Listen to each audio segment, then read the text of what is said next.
Session with three excellent and interesting papers coming from different regional backgrounds and also from different approaches to transmission.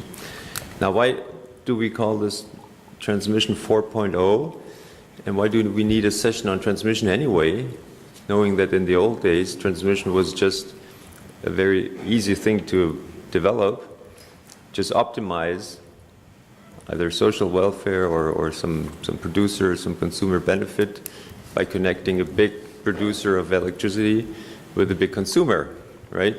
That's transmission 1.0. I won't give you transmission 2.0 and 3.0. That's Juan Roselon's task, because he is managing the special issue, the symposium, actually, that we're producing within EEP from this session, amongst others. And for those of you who are not familiar with EEP, this is the new, kind of not so new anymore, but relatively new journal, Economics of Energy and Environmental Policy. And we call these symposia. Symposia is Greek and means that you are meeting in person to discuss these issues. So a kind of new idea that has come up, that we use IAE conferences to pre-discuss some of the papers that will be appearing in EEP, and actually this is volume 7, number 1, which will be out in spring next year. So I'm also, for those of you who are not so familiar with it, very glad that the Council last Sunday has decided to launch a Best Paper Award for EEP.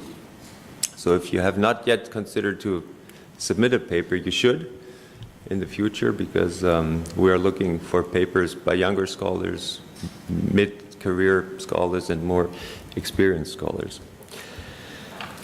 Now we have three presentations here, and I'll introduce the speakers as we go along. We'll allow for some questions directly addressed to speakers immediately, but we'll also have a discussion. Yesterday over dinner, we identified already some of the issues that might come up in the discussion, because of course there's not one unitary view of transmission. There's also the issue of electricity transmission, natural gas transmission, and there's a new aspect to transmission which comes from the new generation of technology, as we'll see, batteries, demand-side management, and others, who make things for modelers much more complicated, but from a policy perspective, much more interesting.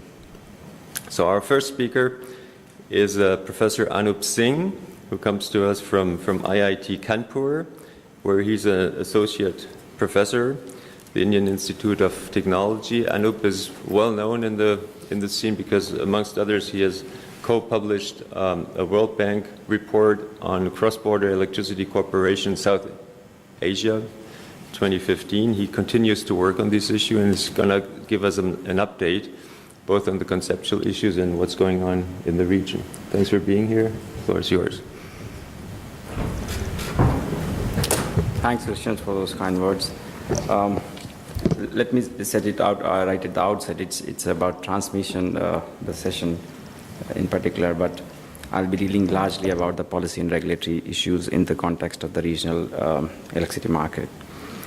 Well, South Asia, as most of you know, it's a boiling hot pot. Many things happen at different times of time, different flashpoints. But there's a lot of business we also do there. To begin with, let's start with something which is completely off the mark, which is, looks like a correct slide or incorrect slide, that mobile penetration in the region. It's very, very high. And why are we really concerned about this particular slide is not because we are going to talk about telecom regulation here, it's because in spite of a poor access to electricity, even in the hinterlands of the South Asian countries, mobile penetration has really reached there. So it's not something surprising to see a laborer who comes from a rural area, as soon as he reaches your house, because he doesn't have electricity access or reliable access back home, he's going to work at your home, but the first thing he or she will do is put the phone on the charger. That's the value for them. It's no more about having fans or light. It has become much more than that. So the value of electricity is not the same development paradigm which we used to have many years ago. Now they actually rent batteries many a times, or they pay 5 rupees to get their mobile charged. That is the value, because now they can't live without it. Okay, now let's come to the real crux of it. It's about still 300 million roughly. It's a little dated data, but in Indian context, I know a lot of access has improved. They still remain without access to electricity. And of course, we are also talking about rather unreliable and not so friendly rates at some points of time, but many times it's subsidized as well. Per capita electricity consumption remains still low in the region, about 700. India, the latest number is about 1,075. Lowest is Afghanistan, 49. Nepal, 150 around. Sri Lanka and Pakistan are somewhere in the midway. Well, the aspirations are that all of these countries wants to reach somewhere there. Why? Because people say the more energy accessibility is there, more availability, better economic growth, better human development prospects. But how far they will be able to do it, that is the question. The projected demand growth is roughly anywhere between 5% to 8%, or maybe more than 12% for some of the countries. And the systems, of course, vary in terms of scale. Indian system remains the largest one. The smallest one is, of course, the Bhutan. Well, how do the resources pile up in the region? This is, in fact, the first point which I want you to pin down is, why do they want to trade electricity across the border? Each of different countries in the region, they have different endowments of resources. Hydro is available in India, in Pakistan, in Nepal, in Bhutan. Some amount of natural gas, so in Bangladesh, very limited amount of hydro. Sri Lanka, unfortunately, doesn't have much of the energy resources. And this, in some sense, also tells them that within their own cocoons, they have been sitting for a very long time with these kinds of varied types of resources. Wherever in the economics, if you have resources which can be traded, if they are converted to electricity, it can improve the welfare. It's also a matter of energy security for them, especially in the context of import of petroleum products. And why this is relevant in this context is that as we go along, perhaps a couple of decades down the line, with e-mobility, their dependence on electricity will increase. And that can only happen if they have more electricity available in future, which means if electricity as such improves in the region, it's very likely that this particular concern for energy security may also go down. It's not that these guys don't talk to each other. They very well talk to each other. They have a lot of trade amongst themselves. So the common goals that we have said, that everybody wants to improve life, sustainable energy access, which was 2012's International Year, improve energy security, optimal utilization of energy resources, which we haven't thought till now, but this is what it's supposed to do, greater economic cooperation, and of course learning from best practices from each other in different aspects of the energy sector. So let me give you a little bit of glimpse about the sector's reforms here. The first thing to understand is that each of these countries have initiated a sort of reform process, quote-unquote reform, at different points of time with the different objectives in mind, with different breadth and depth of the reform as such. But as of now, the private sector investment has crossed 30% in many countries. In India, it's almost close to 40% now, total share of private sector in the capacity of electricity generation. And of course, the T&D losses remain still a problem for all of these countries, and that's a big issue, but I'm not going to talk about that. Just to give you a glimpse of how India stands, it's about 330 gigawatt is the capacity. Thermal is the largest, about 70%. Renewable is there, but it's going to grow significantly in future. In fact, that even brings up another issue, that if you have more and more renewable energy to be tapped on to the grid, you need many things like batteries, and hydro is probably the cheapest battery, right? So if the region is sitting with a lot of battery, all which can potentially be tapped, I think this region can even tap other renewable energy sources in a much more economically efficient manner, and the system operator won't mind it, right? I was telling you about the different countries have chosen different kinds of models. It's only in the Indian context that the market reforms have reached a stage where you have fully functional power exchanges, you have trading mechanisms available, you have a short-term market and a term-ahead market. We haven't really had, and long-term still remains tied in the power purchase agreements. And I'll come back to this point a little later. And rest of the countries, they still remain more or less like a monolith. It's a single buyer model. So they may have reformed in terms of unbundling and corporatization, but not in terms of the market formation as such. But interesting point is, in spite of that, they are still able to do some things. We'll see that now. Okay.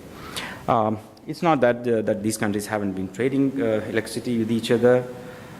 India and Nepal have a long history of cooperation across the border. We had 17 interconnection points.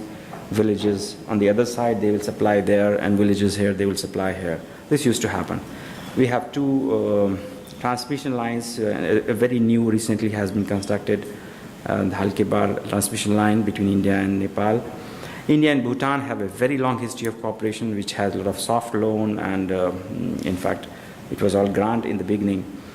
Pakistan and Iran, I'm just telling you that, look, it's not that cross-border trade of electricity is new here.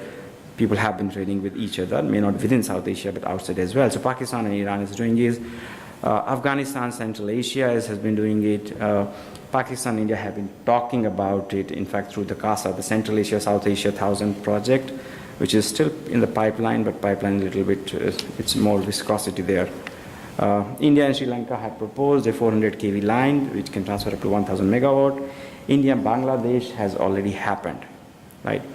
So, and I'm mentioning to you that because these are all arrangements between the governments, right? And that's what takes us to the point that how we want to design the market here onwards. In Nepal, as I told you, is about 50 gigawatt of hydro potential, but unfortunately, because of some political turmoil that they have faced, the investments in the sector has not really taken up at the pace it should have been. So Nepal, we could have exported and made a lot of money out of that export of hydroelectricity to India, actually continues to remain a net importer. In fact, so exports have actually almost disappeared from Nepal, and it's all import. So they import a lot of electricity now from India, in spite of sitting on a lot of resources there. The important thing is also that there is a lot of seasonality between these countries. I deliberately missed that point because I didn't want to talk about why regional cooperation is good, but these are the points, like if you have a disparity in demand and supply across time hours of the day or the seasons, it makes even better sense. So there is a seasonality between the trade between the two countries whom are trading, the India, Bhutan and all. With Bangladesh, it's less because Bangladesh is more or less in a sort of a perennial shortage all across. So they want to consume whenever they want to supply them. They say, oh, we are willing to absorb even more electricity if you have it. Very quickly, just about what has happened elsewhere, just to mention that all across the world, various arrangements have appeared with different kinds of objectives in mind, and including in Africa and in South America. And all of these arrangements actually came up because of different motivations. Sometimes it's reliability, sometimes coordinated investment, sometimes the purpose was to have a regional integrated electricity market. And the important thing also here is that all of these initiatives began as a bilateral initiative between two countries, maybe at most 3 countries. But then it evolved over the next 2 to 3 decades into a regional mechanism. So the point is that we have made at least taken the first step, that we have initiated bilateral electricity exchange, and we hope that we have to move now to the next stage where we can expect a certain kind of market mechanism to appear. So what are these options which are there for South Asia? I thought about it in the context of what market reforms have taken place in India, and how it is possible in a quickest way for the rest of the countries to tap onto that and benefit without much investment in creating new institutional infrastructure. The choices can we be really aggressive, or can we be really cautious? So who can be participant? So there are 2 kinds of things. It's who is allowed to participate And that's a very important question for each of these countries, because they don't want to keep it open that everybody or even consumers directly can go and buy electricity from anywhere they want to buy in South Asia. That's not going to happen so easily. But still, from a theoretical sake of completion, I included all potentials. So are these government agencies identified, or some licensed traders, or is it something distribution utilities, or all of them? So this was one kind of mechanism, one kind of paradigm where who can participate, or in which how many stages we want to do that. We can skip the stages. You can do all of them together as well. So this was one. The details are there in the report I submitted to the World Bank. So we wanted to look into that. What is it that could be acceptable to each of the individual countries? So point here is that we don't want to force every country that all of you must have a full-fledged market reform and then only this can happen. No. If somebody says, I will allow only the government entity to participate, well, very nice, you do it. Doesn't matter. Somebody else said, I allow all the big industrial consumers to do it. Very fine. You can do that as well. So this flexibility is something which can be solved politically very easily. So that was the reason that if we have a differential participation levels which can be with which they can commit themselves into these kind of mechanisms, it is much more acceptable, and they will be able to sell it locally as well. In terms of market design, of course, one thing was, well, let's break everything and make a whole, it's a South Asian power exchange or something like that, which was talked about a decade ago. And then people will decide how much to be traded, or we can have something like regional contracts on the Indian power exchanges. Both have there are some kinds of demerits, and I'll talk about them and why we prefer. The other possibility is, can we just simply create new market areas on the Indian power exchanges? And this seems to me really a very viable solution here. And the last is, of course, if in future, suppose none of this happens, but each individual countries come up with their own market structure, and then they want to integrate, they say, okay, now let's talk about it, we are at an equal footing. Well, that is possible, but yes, it's a theoretical objective for us. So the selection of the new market areas is that India has currently 12, and now recently there is one more market area has been added. So there are 13 market areas. So is it possible the same exchange, which is a private sector owned power exchange, which currently has this 12 or 13 market areas, from a software point of view, I have talked to them, it doesn't matter much. It's only once you political will, they say, okay, I want to have Nepal 1 and Nepal 2 as a 2 new market areas being added, Bhutan being added as a 1, Bangladesh 1 and 2 being added, and like that.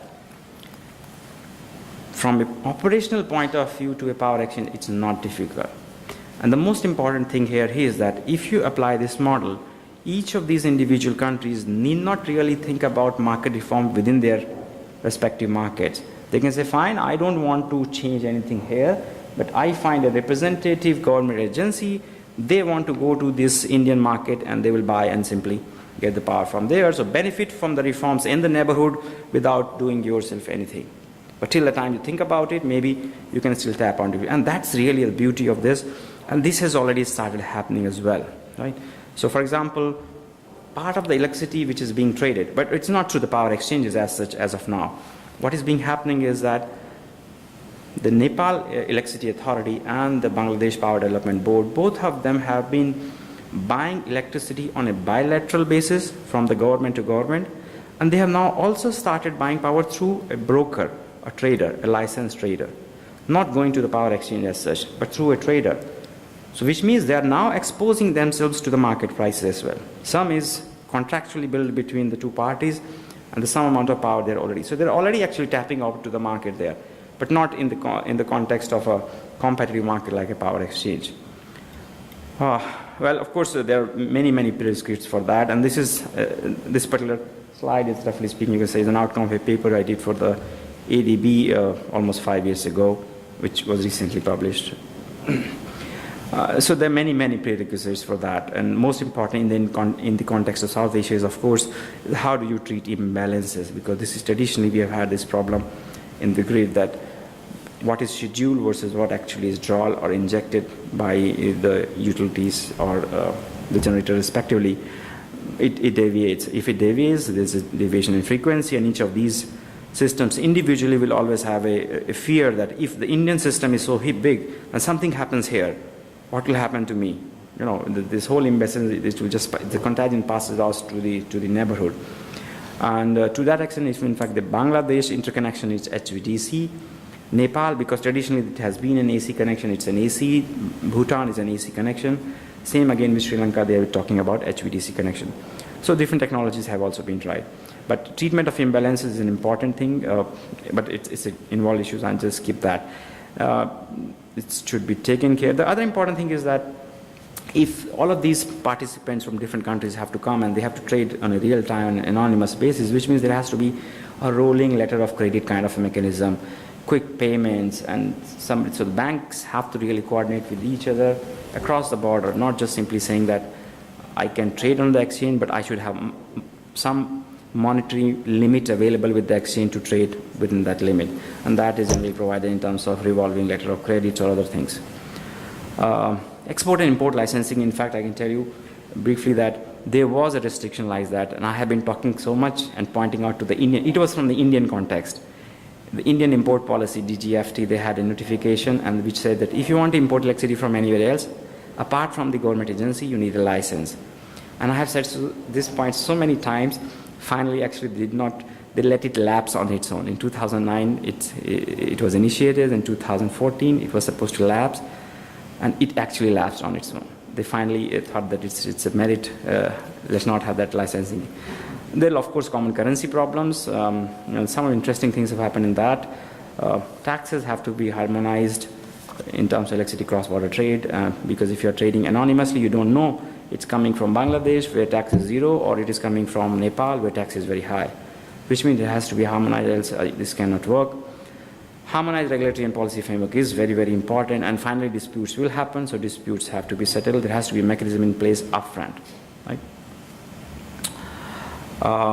So essentially what we are saying is that which is currently happening between government to government and some entity identified by the government, can we move to a competitively discovered price discovery mechanism?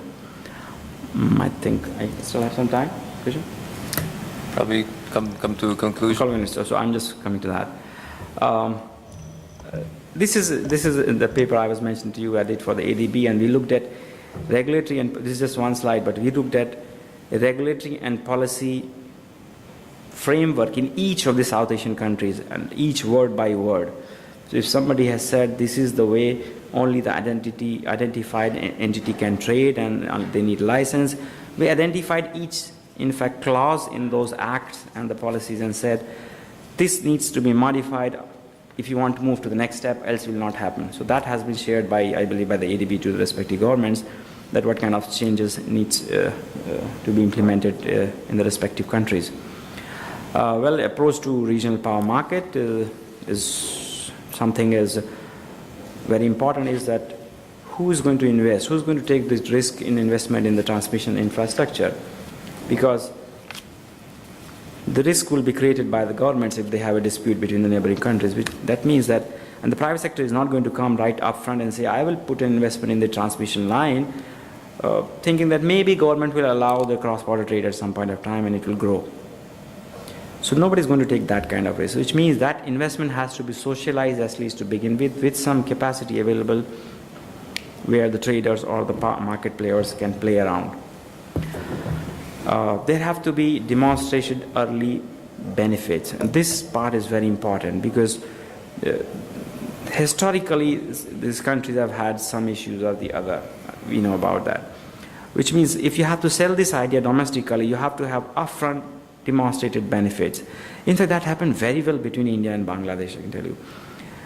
As soon as the trade started happening between India and Bangladesh, they actually released 200,000 new electricity connections within 2 months. See? And there was a visible reduction in electricity shortages there. So people actually saw those benefits happening upfront. If you are not able to bring those upfront benefits and not able to sell it politically also locally, you will have opposition from either from the consumers themselves or maybe sometimes from the political parties. So we cannot brush aside political issues. That has to be taken upfront. That otherwise it's going to be a difficult proposition for the policymakers to sell this idea back home. Well, currently we are having power exchange, which means just the trade between two parties, and it's encapsulated. It's the power exchange, which means basically a platform which allows us to anonymously trade on a competitive manner. And important thing is, of course, we need to accommodate different stages of reform. You cannot force that you need to unbundle somewhere. All of the countries have to unbundle, and then only we can trade. It's not like that. Each countries can choose their own stage or scope of participation. But most important thing is you need to have a long-term regional transmission plan, because generation investment will not come up unless you say, okay, there is a hydroelectric plant which can come up in Nepal, which can export to maybe to Bangladesh and to India. But if you don't have transmission line or a plan for that, it's never going to happen. Which means the countries have to come up and start coordinating this cross-border investment. There has to be a regional coordination forum. This is already started. In fact, I can tell you, last year there was a SAARC summit in Nepal. I was also there. It was launched by the prime ministers together. Dispute settlement, I have talked about that. I also ended up giving something what I call as disruptive suggestions in the front of policymakers back in India. And they are disruptive in the sense that it's very difficult for them to accept them as of now. But as an academician, it didn't cost me much, so I simply did it. Can we have a coordinated investment in generation? Can we have something like a South Asia Power Generation Company Limited? Unheard of. Policymakers won't even talk about it. But I think it's feasible. If you have to think this issue collectively as a South Asian issue, why shouldn't the countries come together? India, Bangladesh, and Sri Lanka, all three need a lot of electricity. Come up and set up, they say, okay, we will set up a 5,000 megawatt plant somewhere in Nepal, and it's a coordinated investment. So regional level, if you are able to take it, is much more buy-in also to sell it. Suppose if India goes and makes an investment in Nepal, maybe they will say, no, they are just taking our power. But if you say all of them are coming together, probably you're able to sell it in a better way. Okay, there is an issue which is called chicken's neck. This, by the way, a suggestion I gave almost like 5 years ago, I can tell you. It has already been implemented as of now. They have moved ahead with it. I can share with you. We have a chicken's neck problem. There's a northeastern India, and there's the rest of the big India, and there's a very small land space, roughly about maybe about 70, 80 kilometers or something like that. Which means you cannot have many transmission lines coming across from there. So idea was that if you allow the right of way between the two countries, that okay, to Bangladesh you allow a line coming from Bhutan via India, and Bangladesh says you can take from this part of the country to this part of the country through my land. That should work. It's difficult to sell politically, I can tell you. I have had Ministry of External Affairs officials taking me to the side and telling me, I know, yes, it's a good idea, but we have issues there. But it's happening now. And Anoop, I think sure. you so 5 years ago, come to the conclusion. Sure. So similarly, the idea was to have a multi-country cross-border transmission interconnection possibility that is there. I think that's it. I have talked about it. There are 3 papers which we have worked on this. They are all in this context with ADB and the World Bank. I'll be happy to share those papers with you. Thank you very much. Thank you. Thank you very much for this overview. Are there any dedicated questions at this point? Then I think we could refer to the discussion later and come to the second region that we're talking about, which is South Australia. We're with us Bruce Mountain, who is a director with Carbon and Energy Markets and co-founder of Mark Intel. He's also author of an eminent dissertation at Victoria University. And he, in preparing this session, brought up an idea that I had not really thought about, but we have the first issue in EAP is on prosumage. Actually, we have 2 authors, eminent authors in this room, Ian and Richard Green. Did you know you were working on transmission? I didn't. We thought we'd worked on utility restructuring in a little world, and now we're working on transmission issues. And Bruce is going to tell us the connection. So thanks a lot for being here, and we'll look forward to your presentation. Thank you. Let me get the presentation up. Okay.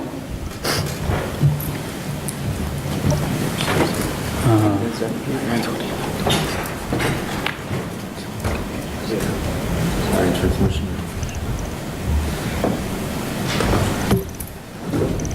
There you go. Thank you, Christian, for that, and thank you for the IAEE for asking me to speak. I'm talking about interconnectors versus batteries in South Australia. It turns out that there's actually a competition between the two now to resolve issues on power supply in South Australia. I didn't expect this, but such is the rate of change in technology and batteries that this is where the situation is. So very briefly, in my presentation, I'll give you a context of the situation in South Australia. Then I'll talk about the complex economics of transmission versus battery, which is the challenge between complements and substitutes between transmission and batteries, as exists between transmission and load response and generation, but is even more complex and relevant in batteries because it can substitute even better for transmission. That'll move on to arguments for and against independent transmission planning. And then allied to that, but somewhat separate, is arguments for and against contracts for the augmentation of transmission. So not giving the incumbent transmission entity the right to build transmission or battery. And then a synthesis at the end. First, a little bit about South Australia. South Australia is one of the country's 6 states. It's a landmass a touch over 1,000 times bigger than Singapore. But the population is 1/3 of Singapore's. But though Australia is a huge country, it's a very urbanised country. And Adelaide is Australia's 5th largest city, but it's got a population that's actually a 5th bigger than Britain's 2nd largest city.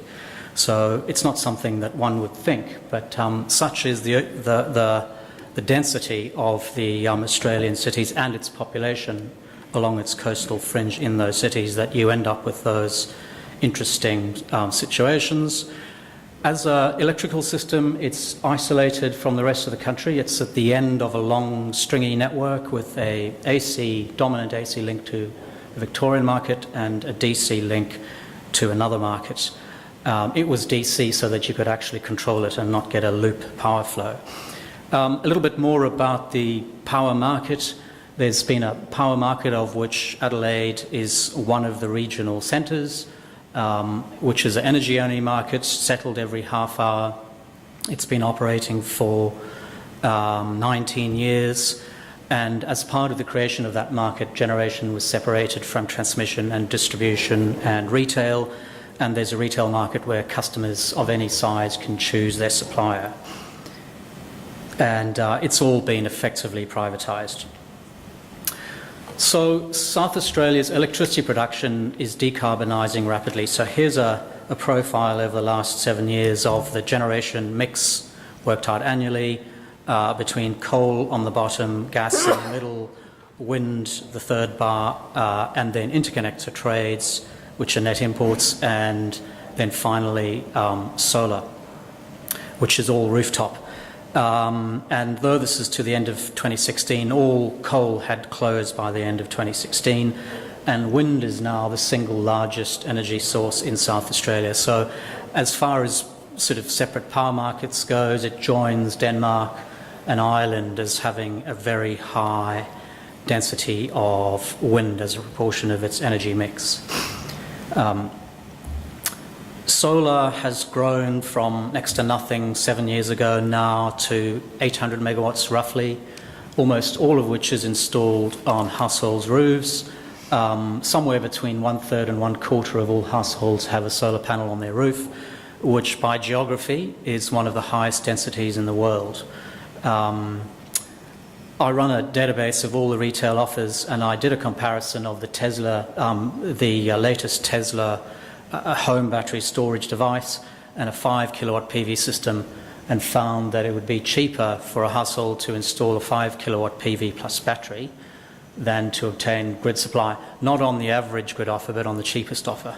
So such is the rate of technology improvement that households can now meet 90% of their energy need by putting a solar system on their roof and having battery as a storage. And that decreases their grid dependency to purchase 1/20th of what they were before, and just to a few days during the winter when you might have an ongoing period of cloudy, rainy weather. And in parallel with the uptake of solar has been a trend rate of decline of grid demand per capita at the rate of about 1.5% per year, both average demand and peak demand, although average has been falling more quickly than peak. So in parallel with the rise of renewables and the decline of coal is much greater reliance on the interconnector. So here's a load curve. On the x-axis is the total number of half hours in the year. On the y, positive values are imports to South Australia and exports are negative. So looking at 2010, there were more imports than exports, the area under the blue curve, but not terribly much more. And for about 2/3 of the year it was importing and 1/3 of the year it was exporting. But by 2016, just 6 years later, it was now, by far an importing region and exporting for much fewer hours in the year. And that's as a consequence of the coal closure and the rise of wind generation, and importing obviously when the wind isn't blowing. You've also had the incidence of negative wholesale power prices rise from a few intervals in the year to about 6 or 7 days worth of trading intervals where prices turn negative, and sharply negative, as the fossil fuel plant bids to stay on the system by bidding a negative price rather than incurring the costs to close and start up again. At the same time that you've had this transformation to renewables, you've had a massive increase in gas price driven by the rise of LNG exports. So wholesale gas prices have risen by a factor of 2 to 3, depending how you count them. And a histogram of the settlement prices, the half-hourly settlement prices on the x-axis, and the number of times of that in each year shows the trend. In 2014, the green bars, mostly the system was pricing between $40 a megawatt hour and 65. By 2015, you could see it pushing out, and by 2016, the blue, you could see much fewer intervals of prices in the $25 to $65 a megawatt hour, and much more in the 65 plus. And so you've had this shift of generation, not in just a few intervals, but in most, because gas is the marginal fuel for much of the trading day and year when the wind isn't blowing and the sun isn't shining. And the rise of gas, as I say, has driven up the spot. In parallel with those other two trends, we've had a massive blowout in transmission and distribution network charges. One way of measuring this is the asset value that the regulator stipulates, and that's the basis of 2/3 of the regulated revenue and hence the network price. And if you do a bar chart comparing, this is in constant currency, 2002-3, in South Australia, it's where I've got the arrow pointed to, you can see it's more than doubled in real terms. So a very substantial increase in the value of the transmission asset. Not new transmission lines, mostly substation assets, and essentially regulatory failure, failing to anticipate what was clearly foreseeable, which was a decline in demand through technology change and through a change in the economy. This very sizable network change means a lot in South Australia, where it doesn't have a large population or large demand, so per unit distributed network is half of the customer's bill, much higher than we'll see in almost any other country. But at the same time that this has occurred, the state has been exposed to extreme weather more and more frequently. A tornado last year downed 3 or 4 parallel circuits that were the main exporting circuits from the northern bit of the state down to the southern demands, and that led to a blackout. And that made major news, and there was a big conflict between the political parties, one blaming it on the transformation to green sources and the other saying it had nothing to do with that, it would happen anyway, that this is a consequence of of extreme weather on our power system. And that stimulated a major debate in Australia on how our electrical systems and carbon policy might be reformed to provide investment certainty. So in the context of rising renewables, declining coal and now also gas, and consequential concerns on power system being there and stable, there is an agreement despite the politics on a need for storage or substitutes that might be there for it, such as generation or transmission.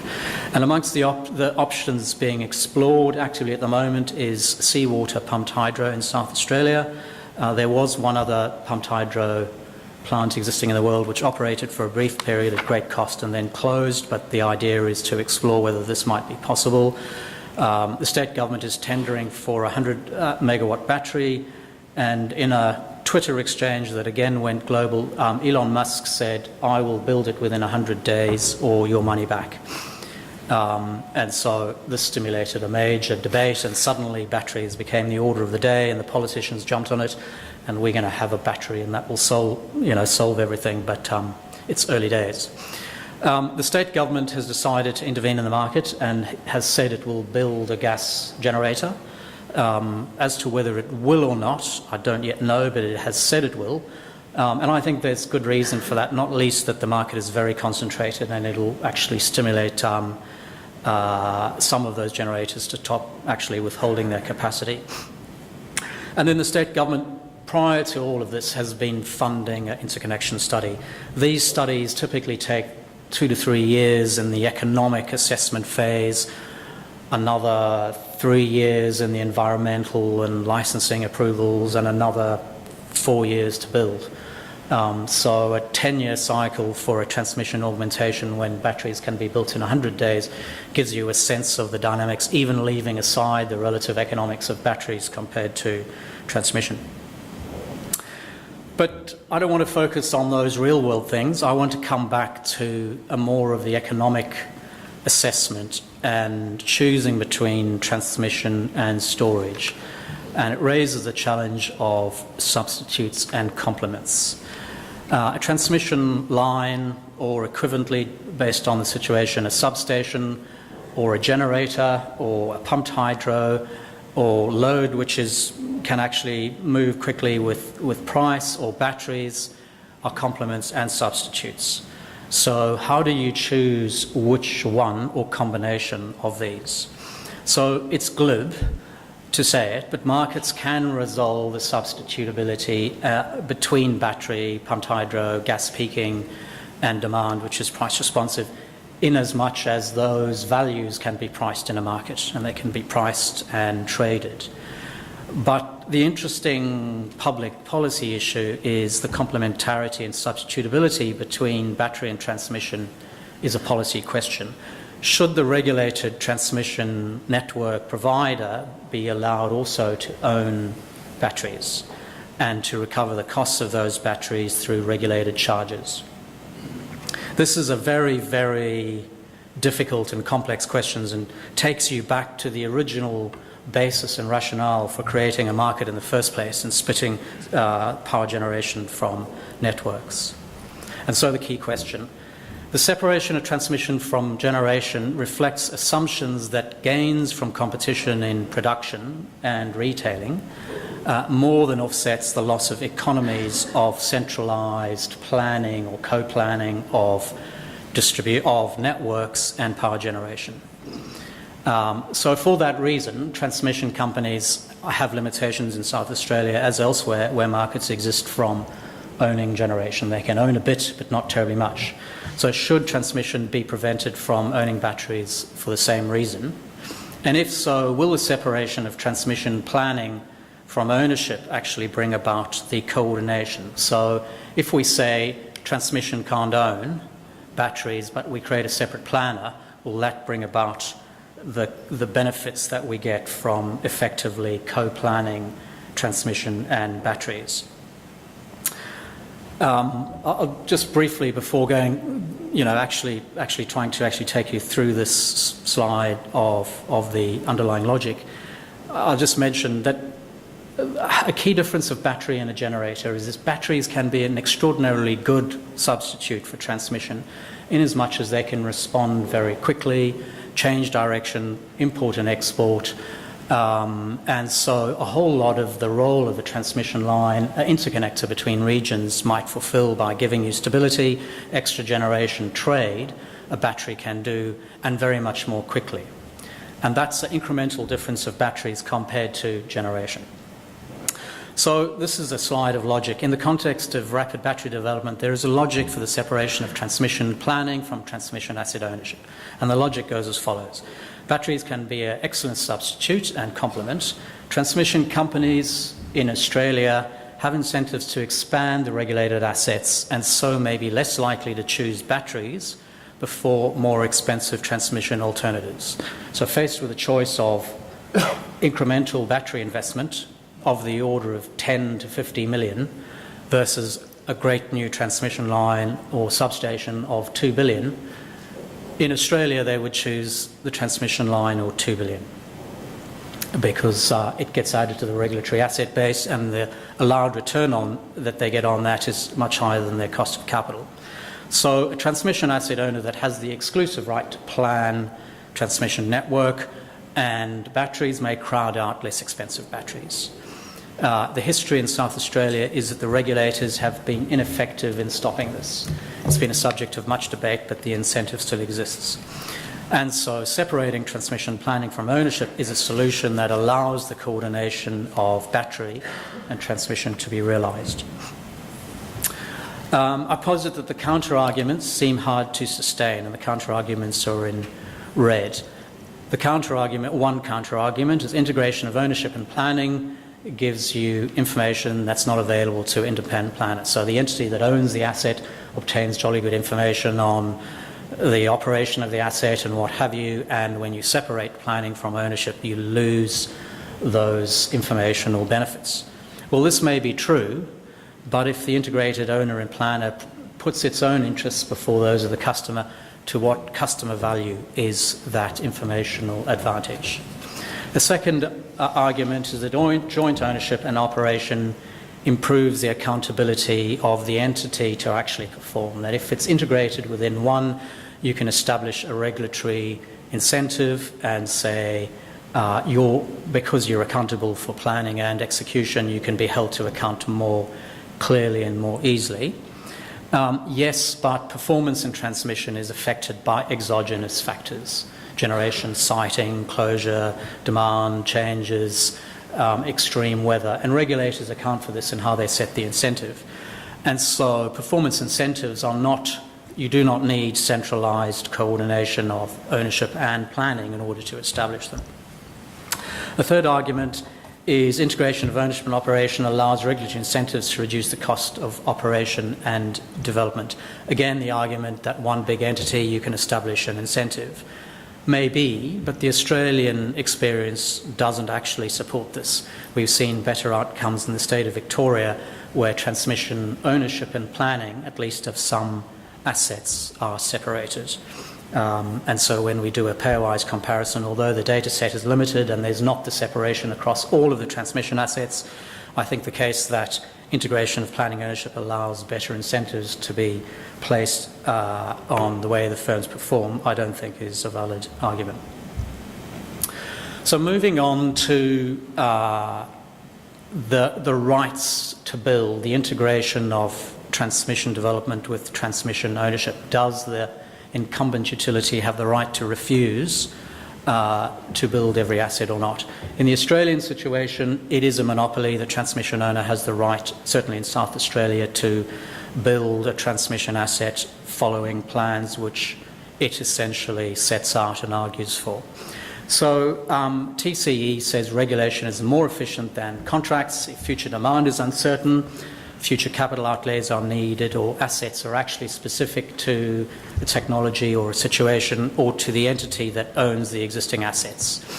Or equivalently, TCA says that unless you can write a sufficiently complete contract which takes account of all these future outcomes, what starts out as a once-off contract turns into regulation.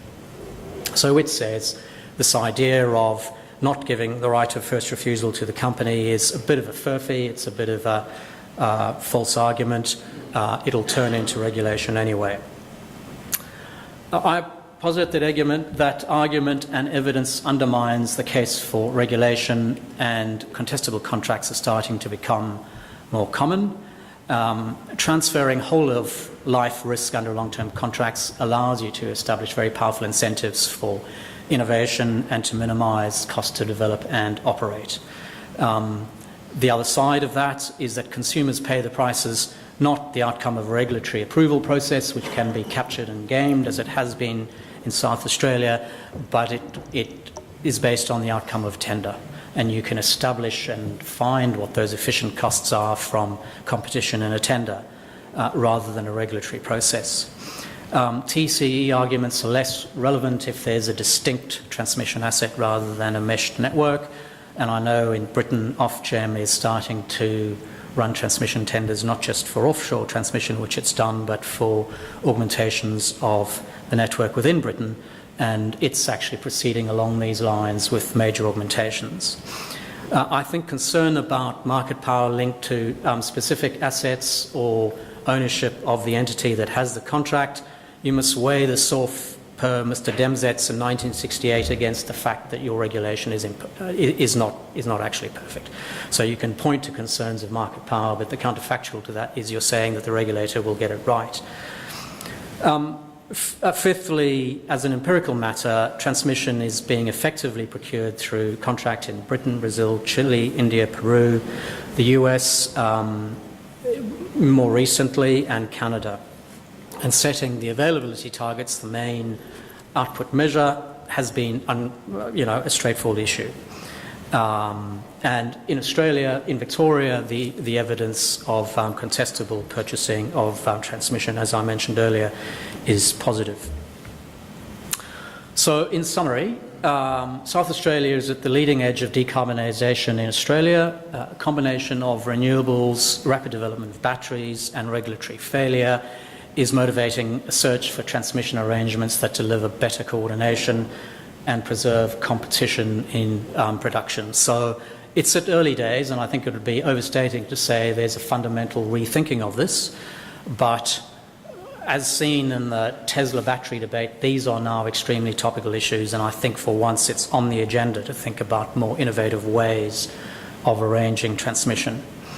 I think the separation of transmission planning from asset ownership has a compelling logic, and the counter-arguments to me seem unconvincing.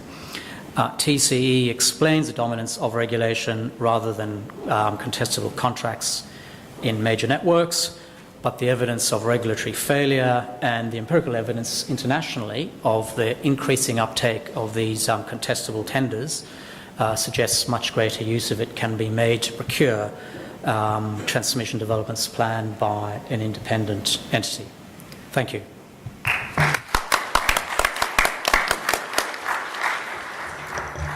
Thanks. I would have a question, but I want to open up to the floor. Any specific questions to Bruce? Jan, please.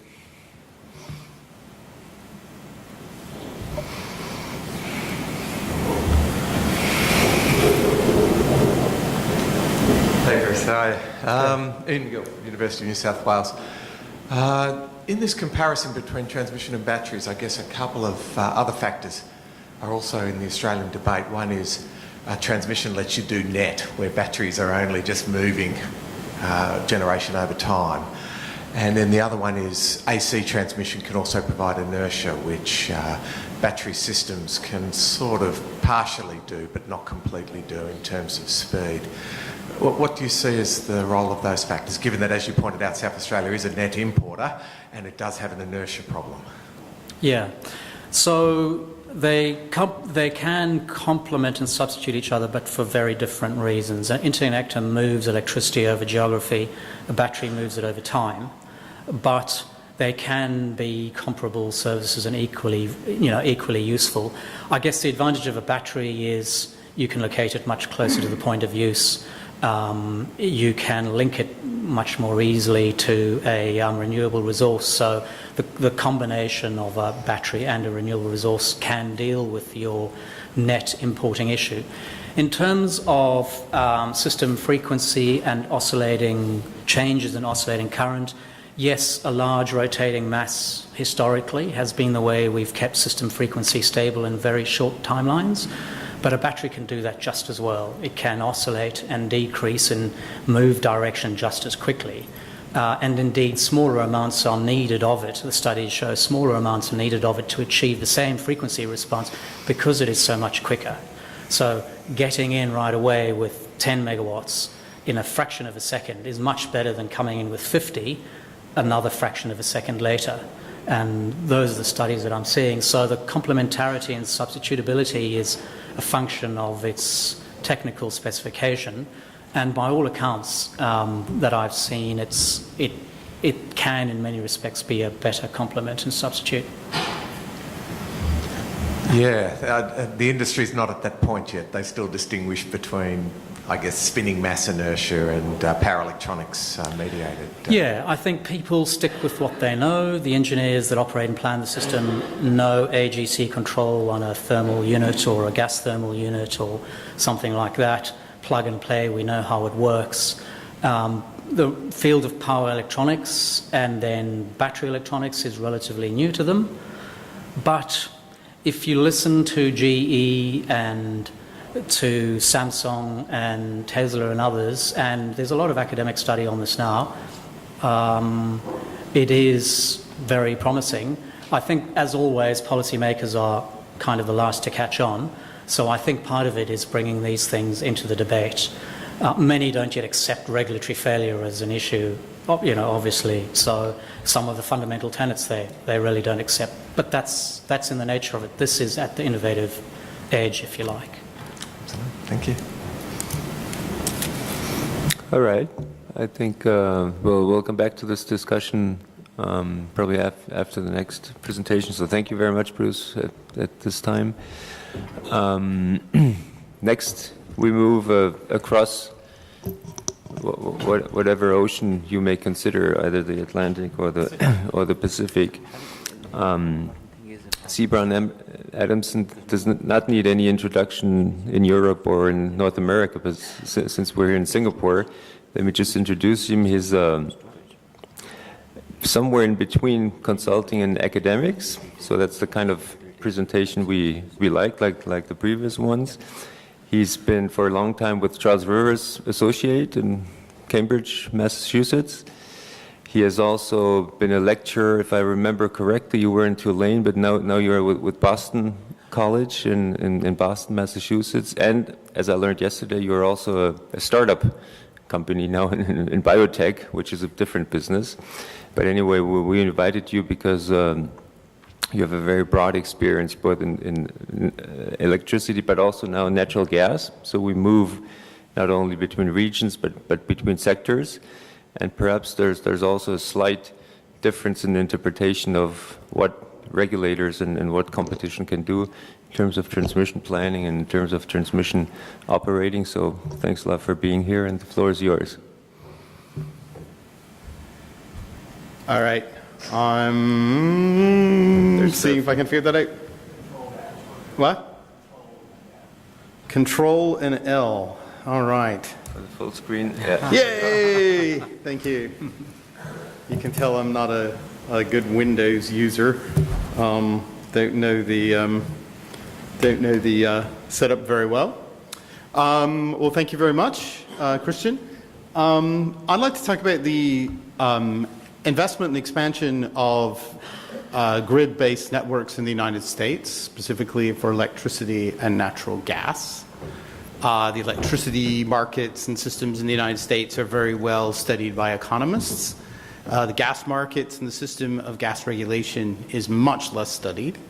And I think that's a bit of a shame, because I think there's quite good lessons there on how things can be done, have been done, that can apply to the power sector as well.